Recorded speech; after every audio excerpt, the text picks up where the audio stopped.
preparation. There we go. So, welcome to week 4, I think it is. I'm pretty sure it's week 4. Yeah. How has your week been? Oh, how's my week been? It's been frustrating. I decided to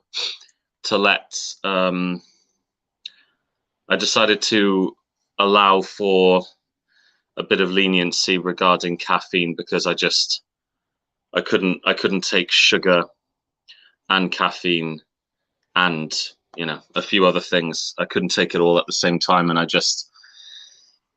was getting quite depressed, quite anxious. So I started drinking coffee again. But no sooner did I make that mistake, did I realize that it was halting my weight loss. So I've been stuck at the same weight for the last week, which is really frustrating. 284? 284, although I woke up this morning at 285, so yeah. Okay. Cool. Right. Why don't eggs tell jokes?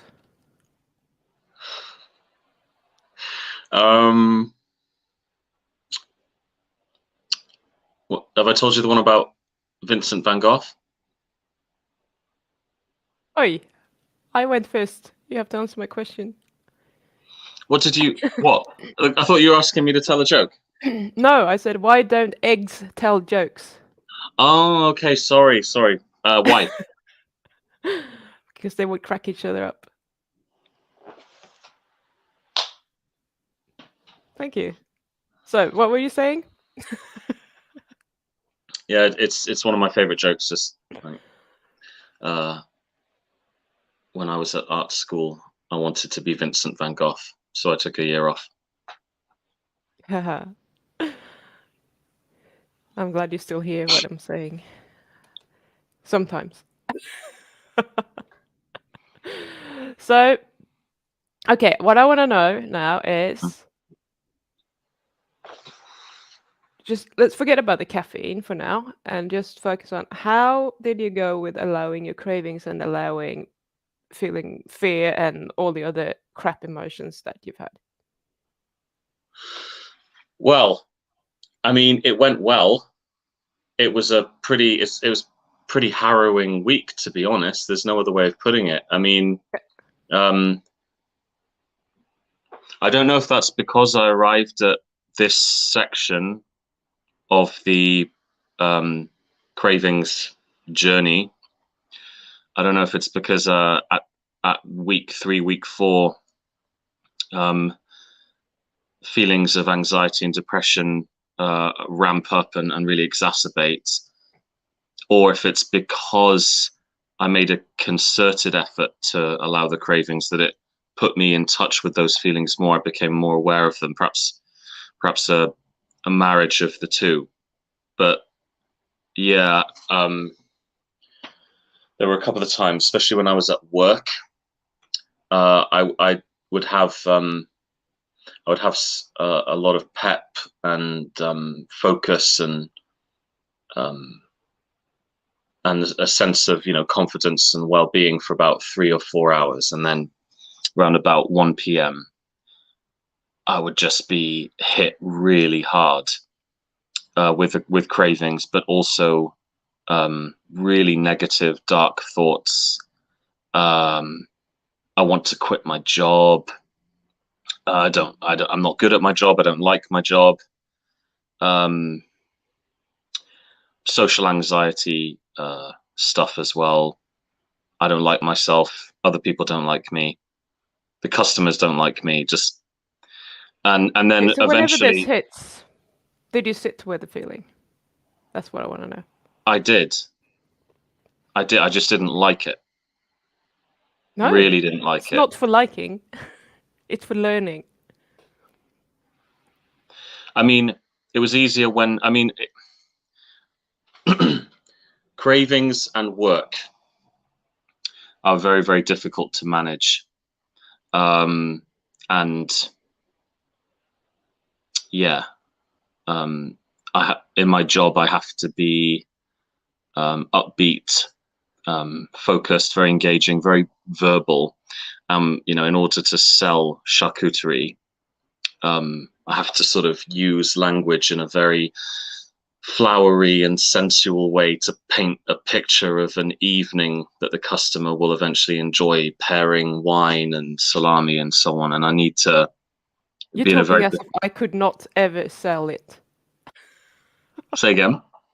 You're talking as if I could never sell it. As if you could never sell it. Hmm. Am I? Yeah, I couldn't speak in that language. And I'm pretty sure I could sell some salamis. No, indeed. But like I'm the top seller in the company, and there's a reason for that, which is I fleece the customers good and proper.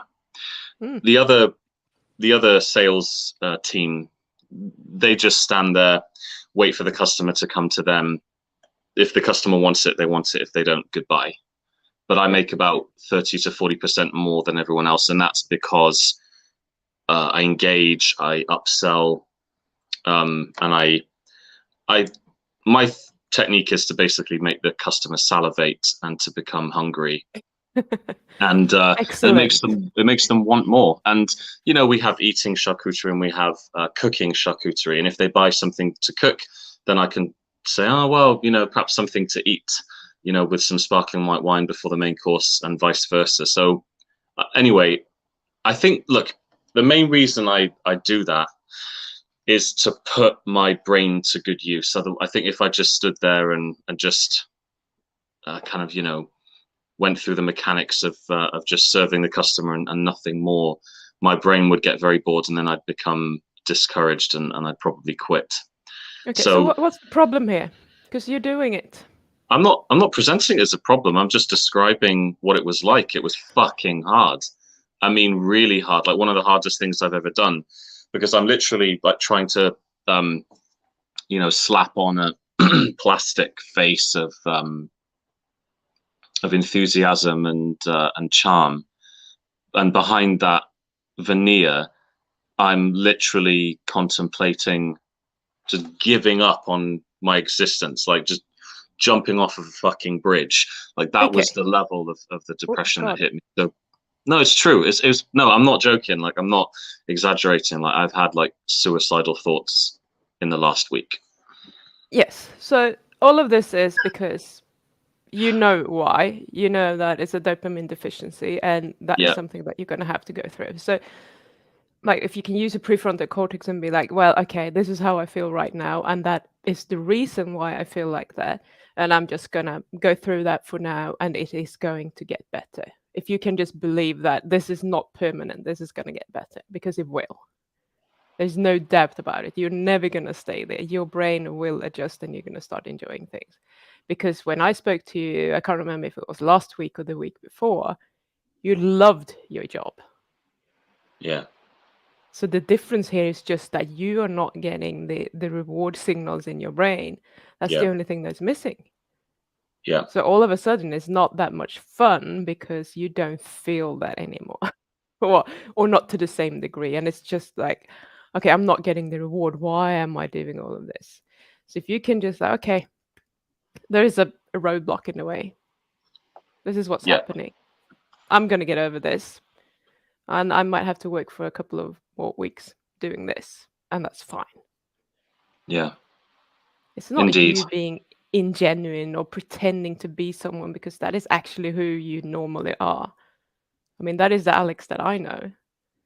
And that's how you're not doing that because someone has forced you to do that. That's why my point was like, I can sell salamis.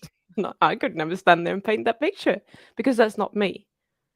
But that's the perfect job for you because that is you, and that is why you're so good at it. And all of a sudden you're like, oh my God, this is effort when it's been effortless. But it's going to be effortless again. I mean, this is what you do. You do it with everything. It's like, I'm having to tone you down and cut you off because otherwise we'll just be here listening to your stories all day and we wouldn't really get anywhere. Thanks, Pim. You're welcome.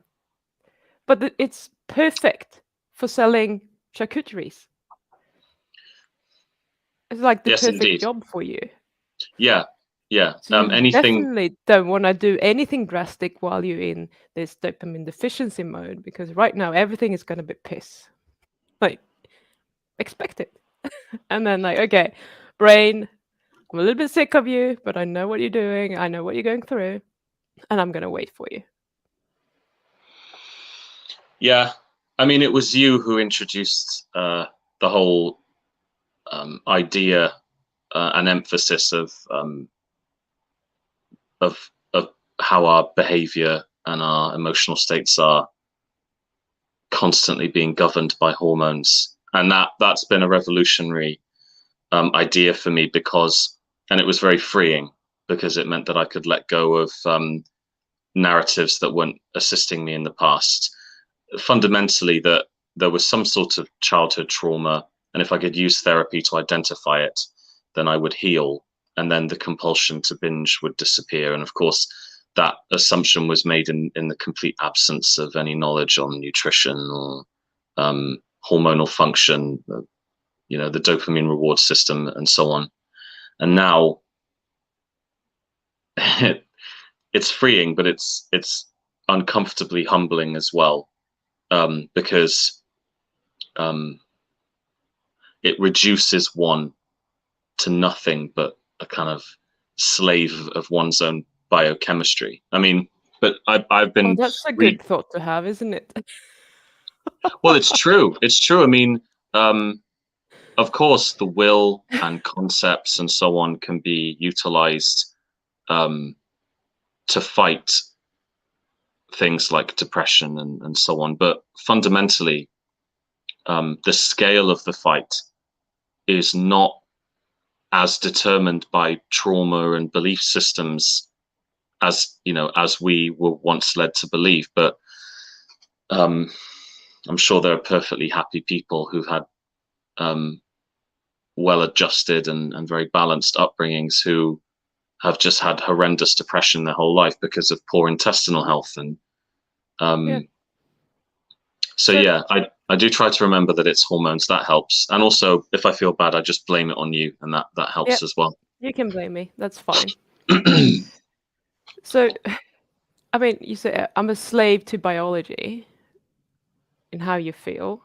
And whereas that is kind of true that will affect how you feel, but the eating that you've done or the behaviors that has messed you up temporarily, and that's going to get restored. So your body is kind of amazing, because some things that you destroy do not regenerate as quickly as dopamine receptors, etc. So we're very lucky that it's not, river of misery for 6 months. We're talking weeks, and we can survive that. So what I want you to focus on when it comes to this is that you know that that's going to happen, so you just have to accept it. You can't argue with it. Like, no amount of arguing is going to help you. And then sit with that feeling of just feeling us in general, of not enjoying your job, of just feeling like, what's the point? And just feel what that feels like in your body. And it's probably not going to go away, but it's probably going to make you feel less resistance towards that feeling. And like, okay, because you know where it's coming from. And you can feel it. It's not going to kill you. And I know it's really tough when you're doing things that you normally enjoy, and all of a sudden you cannot feel joy. Like, I think I've spoken about that before when I tried to do strict carnivore the first time, and it was like this beautiful day and clear sky, sun, everything was perfect, and I just felt suicidal, and I was like, it's not going to work. It's not a place that you want to be in, but you need to go through this to get out on the other side. And if you need coffee right now, I don't care about the weight loss, that's going to come off anyway. Obviously, you get to choose, but if coffee is your answer for a couple of weeks until you're through the river of misery, go for coffee. Like, it's not important. What's important is that you're focusing on this process and you get good at what you're doing with allowing the feelings and allowing the cravings and not responding to them, because that is the skill that you need to focus on. So I just need to make sure that you're staying on track and that is the focus. The weight loss will come. It's inevitable. It is going to happen, but maybe not tomorrow. Do we agree? D'accord. I'm not sure you really agree with me. No, I agree. I agree. I agree. But as with all things, intellectual agreement comes before before other forms of understanding and assimilation. Basically, my challenge is twofold. One, as you say, to allow the feelings, but two is to disengage from believing so avidly my my beliefs in the moment. So I'm starting to see now that one of the blocks between me and feeling my emotions is how seriously I take my own thoughts and believe my own narratives and theories. So everyone does. Indeed, yeah, I know, but like to an extreme degree. As I said last time, the uniqueness of a problem is not. The uniqueness of a problem is defined by its degree. Like I'm a slave to my mind to a catastrophic degree, and it makes me mercurial. And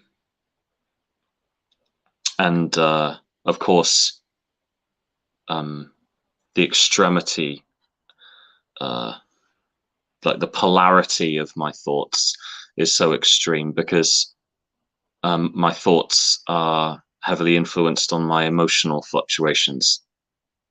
So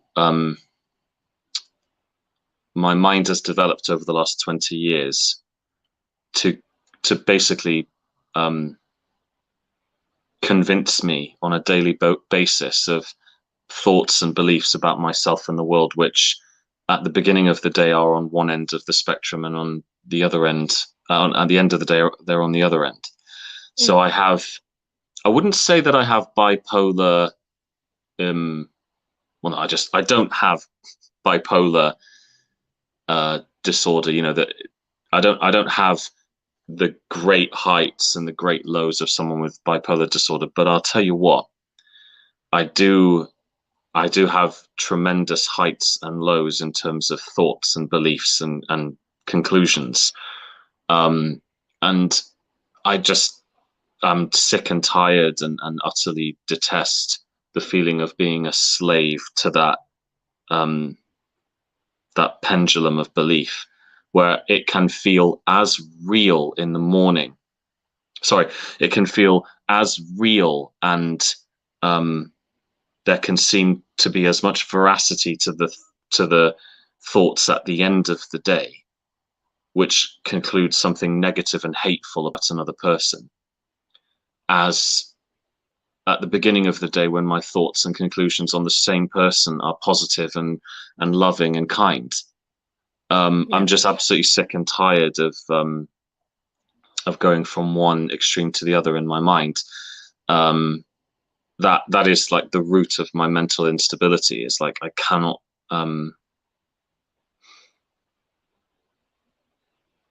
Okay, so I would probably have been waiting with doing this until you're out of the river of misery, because I would like you to really learn to feel the uncomfortableness of being there, because that's the best lesson that you can learn. But I think it will be useful for you to start changing some of those thoughts. So Can you give me a good thought that you are currently having that is kind of coming back to you that you feel is very unhelpful and keeping you somewhere where you don't want to be?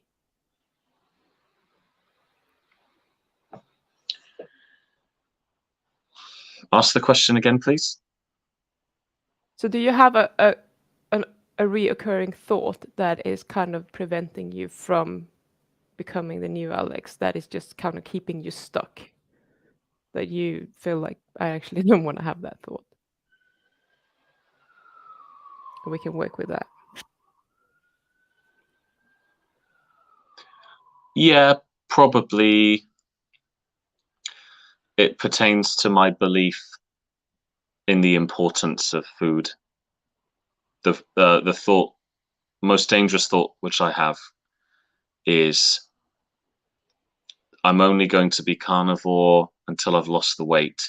And then once I've lost the weight, I'll go back to consuming starches, plants, sugars, alcohol. I'll need to have a new relationship with it where I have established control and discipline. That it on the surface it seems like wisdom. Like it's there to sort of help reassure me that even though I am going to suffer, it's only going to be for a year or so. But don't worry, Alex. You'll have a chocolate bar again. You'll have a nice. You'll have some nice chocolate fudge cake eventually. Just earn it. That is a very corrosive thought, and it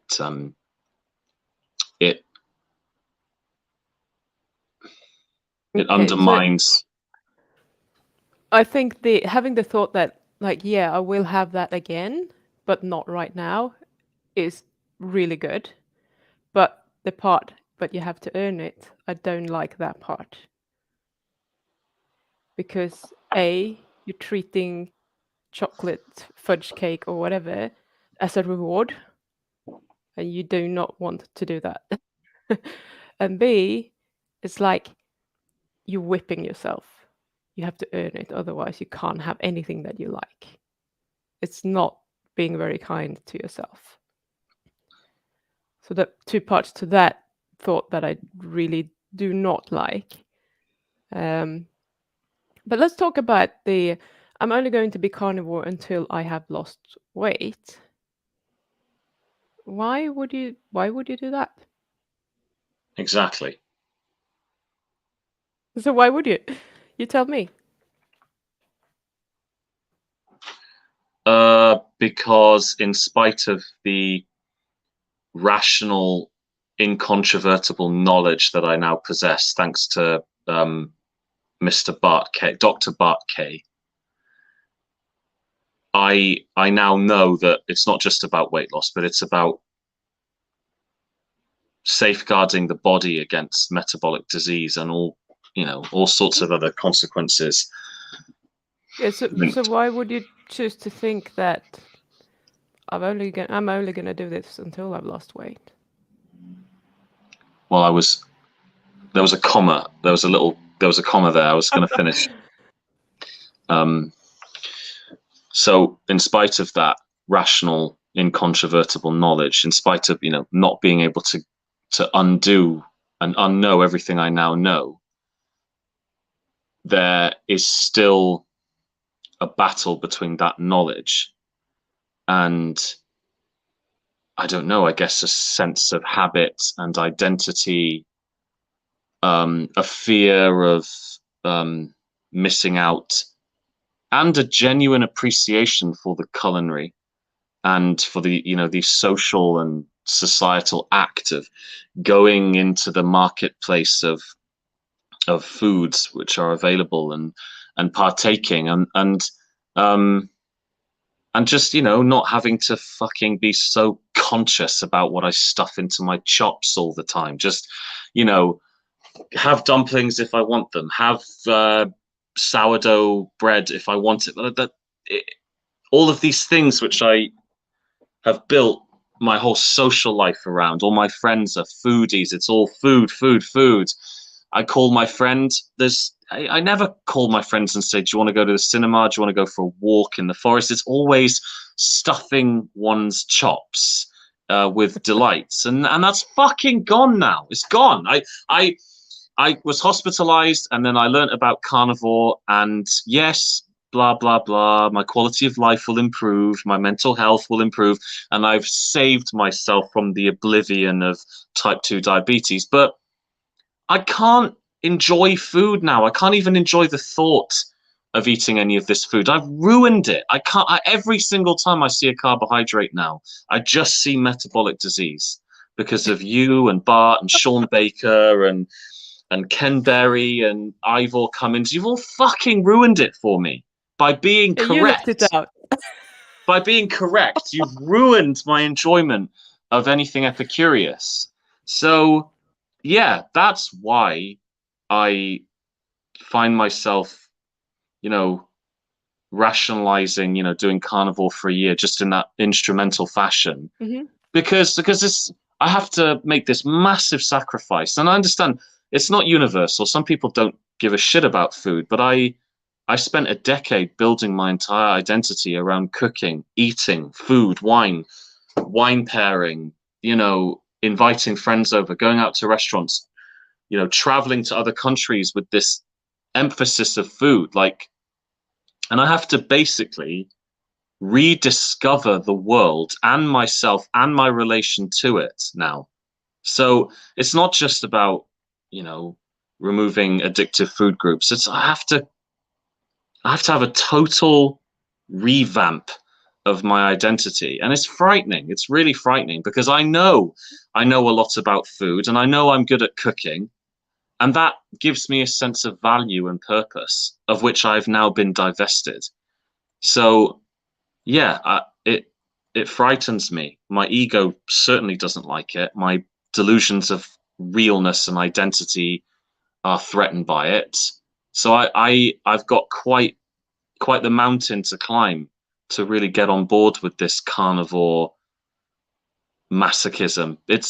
But here's the thing. I was transported to, as I told Bart in our first interview, I was in an ambulance on the way to hospital, not knowing that all that was happening was a pretty bad acid reflux attack.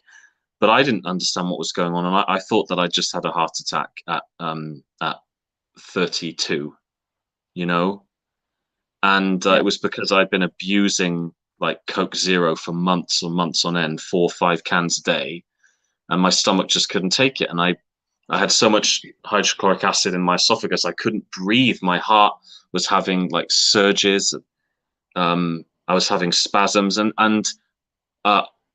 no amount of culinary enjoyment is worth that frightening feeling of having one's mortality smashed into one's visage, and kidney stones as well. Yeah, enjoy some of that and still be carnivore most of the time. I don't know because I don't yet understand myself and as an addict, and I don't know if I'll ever be able to trust myself to have that level of control. And yeah, it's absolutely possible. Do you believe me when I say that?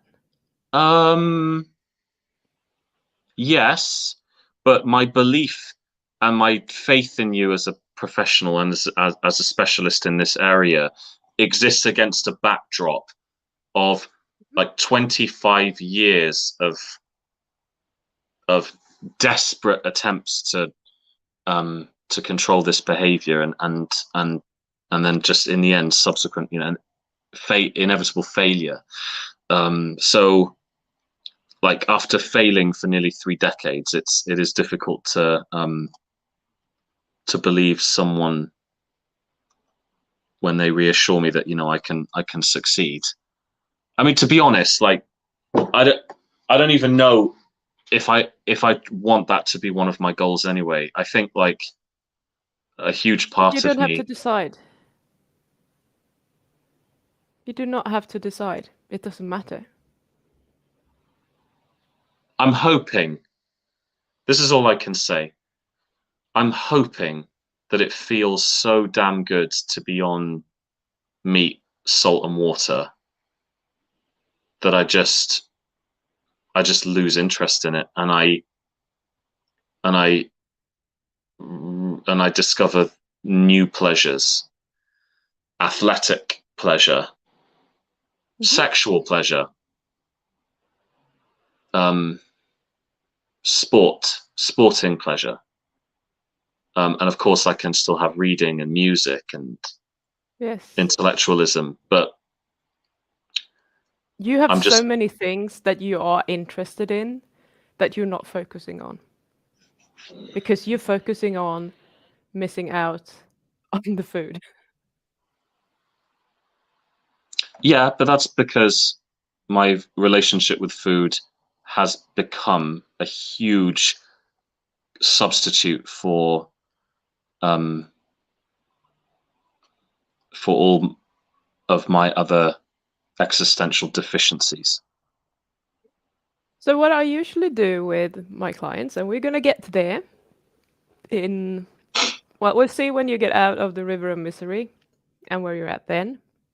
But when I feel like you are in control, you know what you're doing, we are going to, on purpose, so this might be in 2 months' time, roughly, going to have you eat something that you're scared of eating. And work with that. What's coming up for you, how you handle it, what you're scared of. Because what I want you to do by the end of our weight coaching is that I want you to have all the tools that you need to live a normal life in society the way that you want to live it, whatever way that is. And you don't have to decide that right now. I want you to have all the tools so that you can choose and change your mind if you want to. I don't care if you're changing your mind. It's all about you, what you want to do. But when I say what you want to do, I want that to come from a decision that you are making for you, not that you're making for your primitive part of the brain. And not something that you're making out of fear. It should be a decision that you're making because that is something that you want to do for you. So not that you want to hide from something, it's something that you want to move towards. So you're not going to go a year without eating this stuff, even, because I'm going to force you to do this. It's kind of really necessary that we go through that so that you actually have the experience while I'm there coaching you, making sure that you're doing it the right way and that you're learning something from it. Because if I just let you go and you're like, yeah, I'm going to go out and have that, and you might end up having a binge, and then those thoughts are going to come back, oh my God, I can never do this. And you're just like moving back 2 months in progression because of your thoughts about what happened. We definitely don't want to do that. Like I said, everything I now know cannot be unknown. It's, you know me, it's not only that I'm your patient, your client, as someone, Dr. Pim, as someone who wants to recover from addiction. I straddle, your channel and Bart's, and I'm, the interviews I've done with Bart are about, getting behind the carnivore diet. I'm not just interested in, as you say, having the tools to control my life, but I want to use those tools so that I can choose and safeguard the choice of being carnivore and remaining a member of the carnivore movement, because I am now very emotionally and intellectually invested in it. I've learned more about carnivory and, the physiological benefits of it and the deleterious impact of mixed macro diets. I've spent more time and energy learning about that in the last 4 years than any other subject. And I, as I said, I can't unknow what I now know. And I can't forget the very unique sensations that I've experienced in the last 4 years experimenting with carnivore. Because the moment one begins to experiment with carnivory, pure carnivory, that is when one has one's first acutely sensitive and precise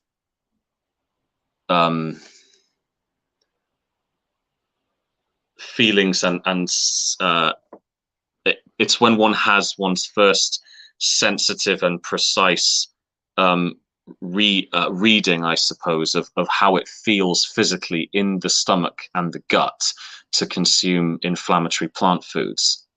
Like I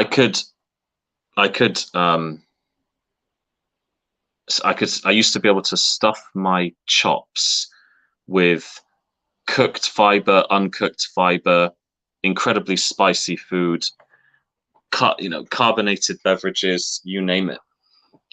But now that I've, gone months on end without any plant matter, then I lose control and have like a curry or something with a lot of chili powder in it, then I really experience very acutely that awful inflamed feeling of having, capsaicin tear its way through my large intestine and then small intestine. Or is it the other way around? I can never remember. And small first. yeah, right. So and also the horrible feeling of defecating, which again in the past, anecdotally people used to make like that joke about, The Ring of Fire by Johnny Cash, and I thought, really, I've never experienced that. I eat really hot food and it never burns my ring piece. But now on carnivore, if I eat chili and then I take a shit, it's really painful. So, I know what it feels like to not have sugar in my stomach for 3 months and then to consume it. It's really painful. I'll wake up early in the morning, like prematurely at like 4 a.m. or 5 a.m. and sit on the toilet, and there isn't even anything coming out. It's just like stabbing pains around my intestinal area just above the groin. And I think to myself, like, fuck this. Like, I want to be asleep right now. I want to be comfortable.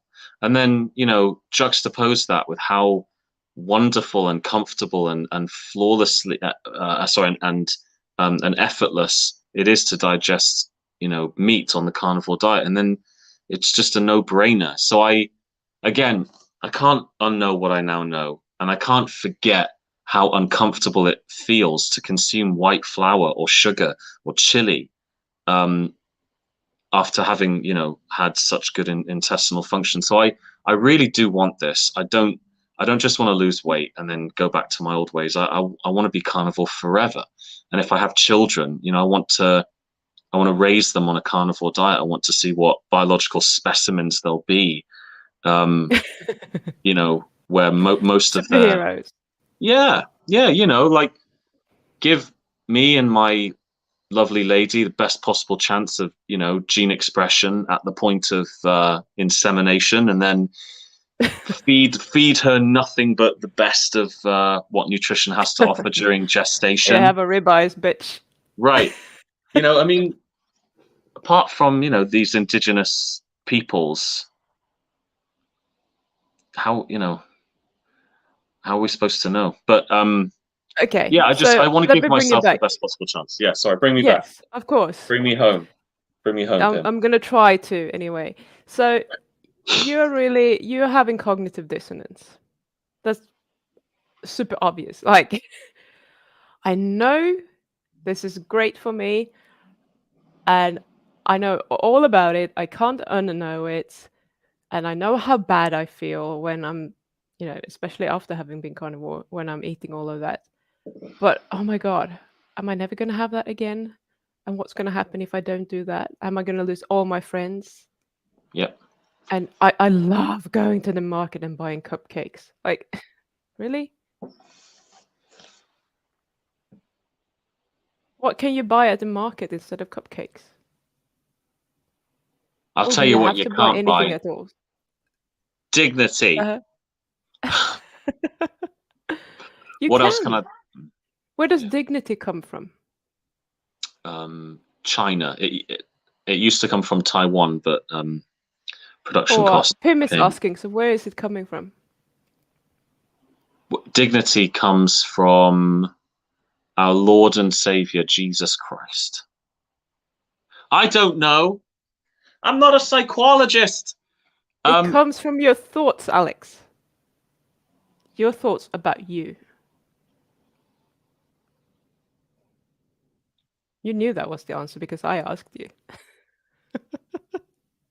Everything is You're in like, the mind. I'm gonna ignore it because I don't want to know that it comes from my thoughts.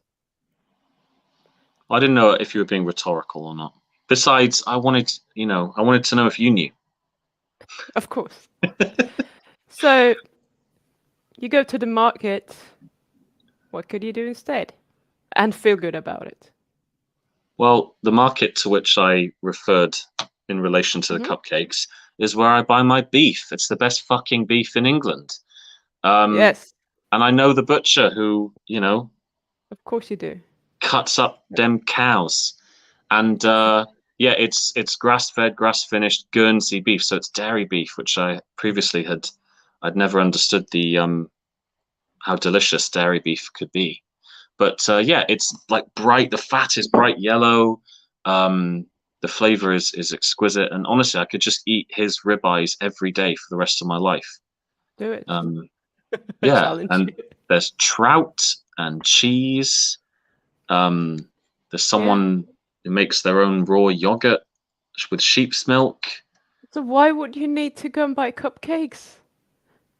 You have all these beautiful foods that are natural and have really proud ex-owners, sellers, producers of these foods. They are there because they love what they're doing. They love producing these foods. And you're the perfect customer because you really appreciate it. Why not make that your culinary experience? It's not the way that you used to do it, but it's not like you're missing out on the experience. You just have to think about it differently. Now you're treating yourself with all these beautiful foods. They're full of nutrition. And you said, I could eat those ribs every day for the rest of my life. So clearly you're enjoying them. They taste amazing. Yeah, And you can spice it up with some cheese on top or whatever. I was actually just as a strategy moving forward. Sometimes I think like um, having too much variety, even within carnivore, sort of vacillating between chicken wings, pork chops, slow cooked beef, slow cooked lamb, all actually having all of these choices, it might not be good for me because it gives me the opportunity to entertain certain transgressive thoughts. And I was thinking that maybe like I could just keep it super simple and join Bart's Steak and Butter Gang and basically just buy 7 steaks a week and just have one meal a day, a thick ribeye steak with a chunk of butter on the side, water, salt, maybe a magnesium supplement, and then just do that. Just so it's all in the fridge, they're all vac sealed, ready to go, and cooking takes 2 minutes. Yeah. And yeah, and I was thinking that would be really good for me because then I don't have to go out shopping and be tempted. I don't have to look in my fridge and consider whether I or not I want to cook based on the perceived effort and time. Because that when I'm like, oh no, the steak on Thursday, but tomorrow Wednesday I'm gonna have slow cooked lamb, and then I don't wake up early enough to actually slow cook it, then that's when I give myself the excuse to transgress. And I was thinking, Or actually, if I you do have a plan to slow cook the lamb and you always have backup steaks in the fridge as well. maybe, but again, it's still a problem. Some part of me actually thinks I would really. I think I would. I think I want to do that. Actually, I think I want to just do steak and butter, Mm. salt and water, and maybe like liver once a month or something. Just um, So do that. But I want to encourage you to leave the door open because what I found is the first month I needed some variety to just kind of keep sane. Then I was okay with not doing it. And then I had about a couple of weeks where I was like, oh my God, this is so bloody boring. And I need to spice it up and just do some other meats, a little bit of a variety. So don't lock yourself into one way of doing it. If you feel like, oh my God, this is so boring, you have beautiful trout, you have cheese, you have, those ribs, whatever at the market, just allow yourself to go and do that.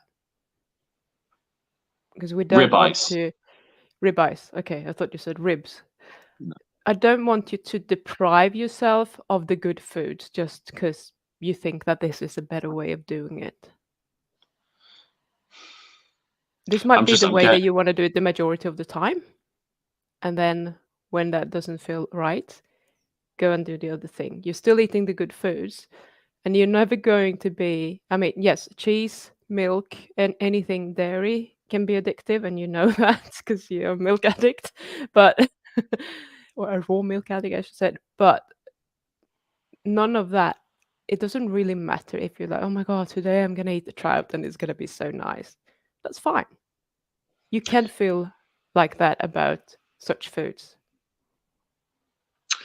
Yeah, the most successful diet I've ever done, where I was just, it kind of ticked all the boxes, and it meant that I could be carnivore, but also have satisfy my addiction. It was basically carnivore with as much raw milk as I wanted. Yes. I was losing weight on that diet. In fact, I did that diet from August 1st of last year to late December of last year without any transgressions, by just giving myself all of that casein protein and lactose every day, like 2, sometimes 3 liters, as much as I wanted. And beef, fish, cheese, eggs, bacon, all that good shit. I stuck to it. I was working a lot, doing a lot of rollerblading, and I lost 42 pounds. So, but here's the thing. 2 liters of milk, that's like 80 grams of lactose a day. And there's no way that I was fat adapted during that period at all. I wouldn't have even been in a mild ketosis, just milk all day, every day. And I know it's not good for me. And I would, and I really, really want to feel like what it is like to have the energy of fat adaptation and the, the absence of brain fog and all of those wonderful hormonal, all of that hormonal healing and rebalancing that occurs, once carbs are out of the system. That was a really difficult thing to let go of, because I fucking love the sensation of like room temperature, fatty, raw milk. So how do you feel about that now? Oh, I daydream about it all fucking day. Perfect. So you have cravings there that you can process. You can allow them. It's a shame. Perfect. No, it's perfect, because you always have those cravings. Like if you still think about the milk, that's something that you need to process. And I just put the comment up from Adex, who is one of the coaches in the Steak and Butter gang, and she says they actually advise beginners to eat a variety of stuff. Yeah. And then she follows up with saying beef only lion diet is nice and enjoyable when it comes naturally. The longer you're carnivore, most of us tend to go beef centric. So that's my experience as well. Like the longer you do it, the less bother you're going to be. But it's like with everything, your brain is going to have a tantrum every now and then. And if it's a tantrum where it says, I want something different to eat, I want another type of meat, I would just go with it, because that's never going to be a problem for you. Because you don't want to restrict yourself to just eating beef every day for the rest of your life when you have other beautiful foods. Yeah, a life without crispy belly pork isn't worth living. Exactly. anyone from Hong Kong will confirm that sentiment. Okay, I want to jump back because you are taking me on stories again. And Am I? yes, so we were talking about your cognitive dissonance. And that is why you are choosing to think that you're only going to be carnivore until you have lost the weight. Because you have two competing thoughts. I want you to start focusing on one of them, or one, you have several thoughts in both directions. But you clearly, what you want to do is to stay on carnivore. And you did say that I would like to be carnivore for the rest of my life. What would you have to be thinking to want to be carnivore for the rest of your life? What does I am a someone who is carnivore. carnivore does that feel true to you? Yeah. I'm a carnivore. Yeah. Like wake up in the morning and just literally just look in the mirror and go, this is my life now. I am a beef eater. I'm beef centric, which is like an Oh, dear. egocentric cow. Okay. I'm a carnivore. Can you say that to yourself and be convinced by that? Yeah. Okay. So if you have that thought, then what? Do you want to be carnivore only until you lost the weight? It's like, I'm going to stop being me when I've lost the weight because I'm No. a carnivore. No, I want to make it my life. I want to,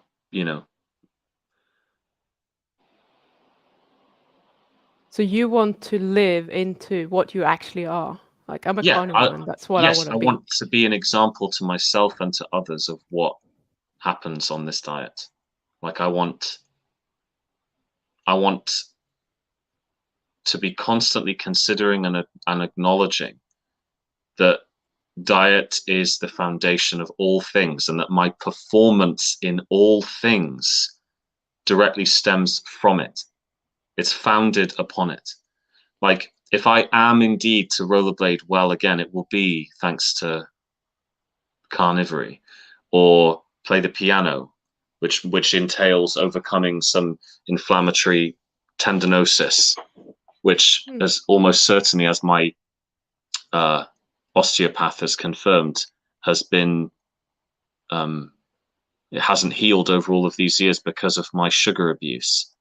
Being in a constant state of systemic inflammation hasn't allowed my muscles and my tendons to heal. And we're going to do some like tissue resetting and rolfing and all this painful stuff so I can start learning the piano again properly without my tendons seizing up and becoming really painful. So the thoughts which I'm going to be having every day to keep me on track are that it's the foundation for everything. And it is like, that's why I'm so almost dogmatically attached, loyal, dedicated to the idea, because I have finally reached the bottom of the very, very deep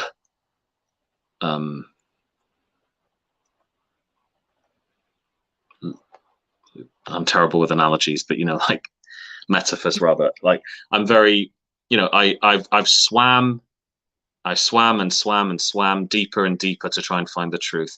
And I found the bottom of the lake.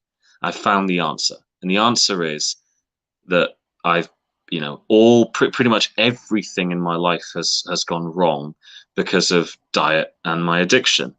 And I've got Pim Jansson for the addiction, and I've got Dr. Bart K for nutrition and diet. I've got it now. I know the answer. I just need to dedicate myself to it. I'm gonna have to make all these fucking sacrifices, but it's worth it. I want it because it will unlock the doors to all of these wonderful gifts and processes and experiences which have been behind a wall made of Krispy Kreme donuts and sadness. Yes. So you said the thought is I'm a carnivore. I liked something else that you said, so I just want to read it back to you to see what you think about it. And you said, I want to be an example to myself and others of what it is to be a carnivore. I think that is a beautiful sentence.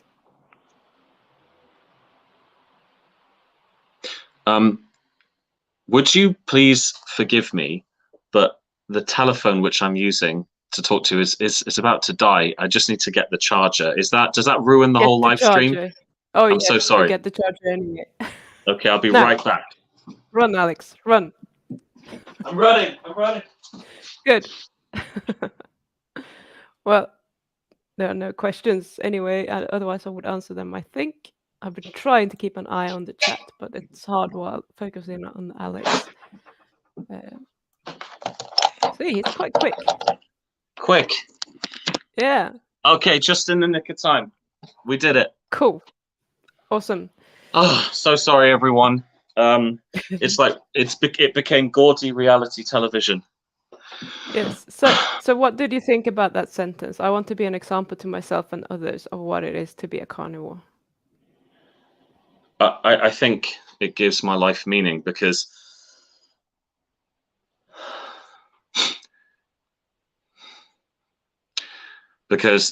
it's hard when you're a skeptic.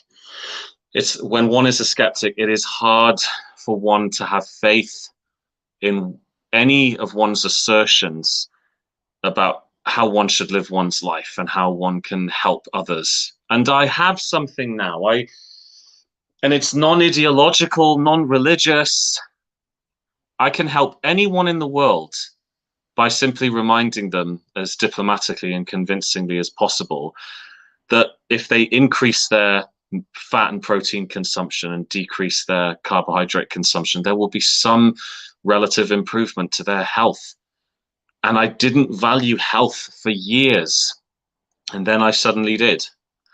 So if I can say or do or influence anyone to improve their health, I know that subsequently their entire existence will improve, from their job to their relationships, their self-image, their self-belief. Like, it's all tied into the food we stuff into our mouth holes. And I can do it unreservedly without any apprehension or doubt.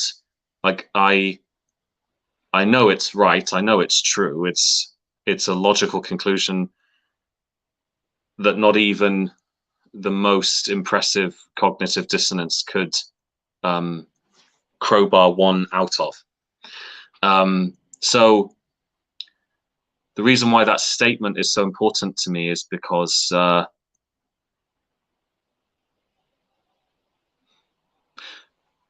my understanding of nutrition now, thanks to you guys, has now become, for the first time in my life, a piece of significant knowledge about existence and humanity, in which I can have total faith and belief. And the desire to propagate it is not rooted in any of the traditional pathologies that pertain to, cult-like psychology, or the insecure need to expand one's worldview.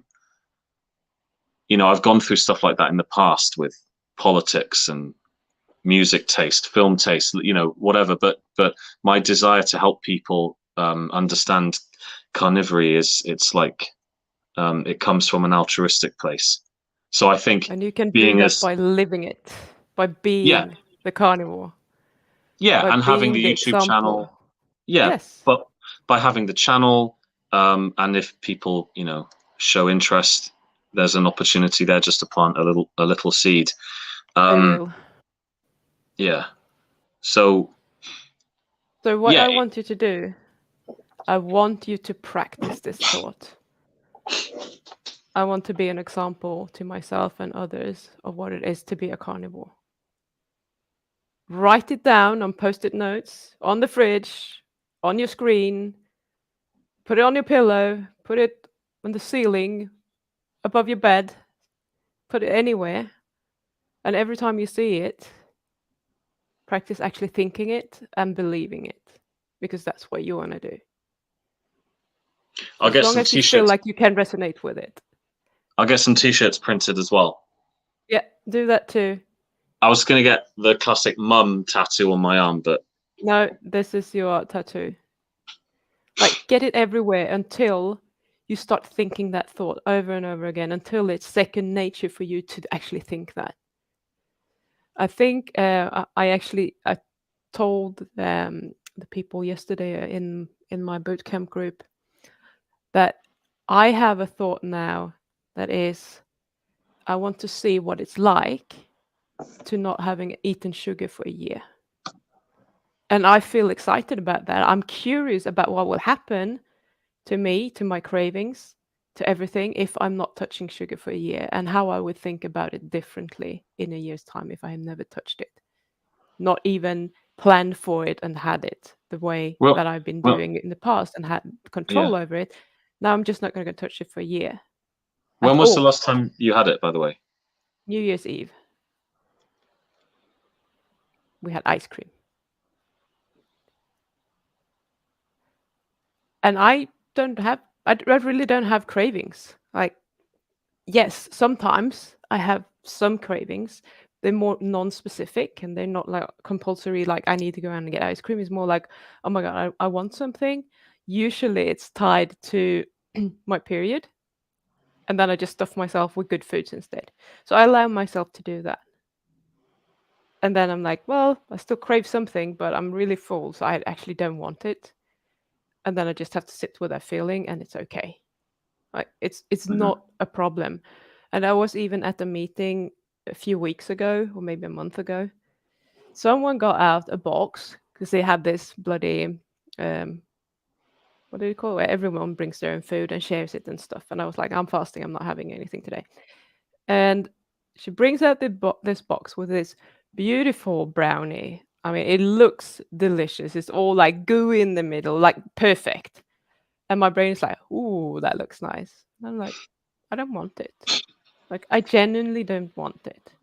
The first thought is always going to be, oh my God, that looks really nice. And then I just felt there. And they were sitting eating it. And I was like, okay, I'm going to challenge myself. I'm going to really stare at them when they're eating it. Nothing. I was fine.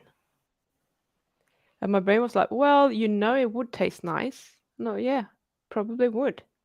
Or I'm just wouldn't enjoy it as much as I think I would, because that's happened in the past. Yeah. But either way, I don't want it. What I want is I want to see what's going to happen when I haven't touched sugar for a year at all. Yeah. That is more exciting to me right now. So if you can be more excited about being an example to yourself and others about what it is like to be a carnivore, like if that can excite you. I know right now that's why I wouldn't have gone here normally, because you're in River of Miseries. It's going to be harder for you to feel excited about that thought, because your brain is like, nothing is bloody exciting right now. Can we call it the River of Piss?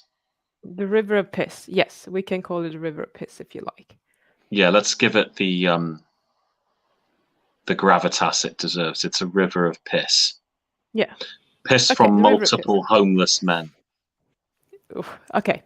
Anyhow, like, try to be excited about it. Try to really feel into it, because you have shown that you actually have that passion within you on the call today. When you when you started to blame me and Bart and all the other carnivores for showing you the truth, and then when you actually started about talking about why you actually do believe in this sentence. So you do still have it within you to get fired up about something. So try to get yourself to that state every day when you're reading this sentence. Because that's where you need to be. That's where your focus needs to be. And continue to obviously sit through your cravings. That's really, really important that you continue to do that. So that's your homework. Continue to feel all the emotions, feelings of any kind, whether that be cravings, fear of doing something. Just feel it and do it anyway. And practice this sentence. That's all you have to do. The whole smorgasbord of emotions. Yes. And think about milk, have those cravings, and just allow them to be there. I must have been a baby cow in a previous life. Possibly. I mean, that it's in keeping with the Hindu texts. Yeah. My little cow. Yeah. Il vitello. So, can you do that? Of course I can. Pim, that which Yes. you command, I obey. Sometimes. Unless it's recording your first YouTube video, so I'm not going to bring it up again. We'll get to that if you haven't done it, because that is just you resisting the fear of doing that. I know that.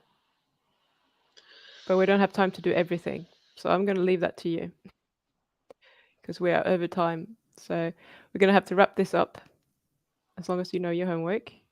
I know. And thank you everyone for being here today. Thank you for being supportive of Alex. I hope that he goes and reads all the comments on all the videos, because there is a lot of love coming in for him. And I know that you're not great at receiving the love, but I'm a giver, not a receiver. No more comments. Thank you very much, and we shall see you again next week.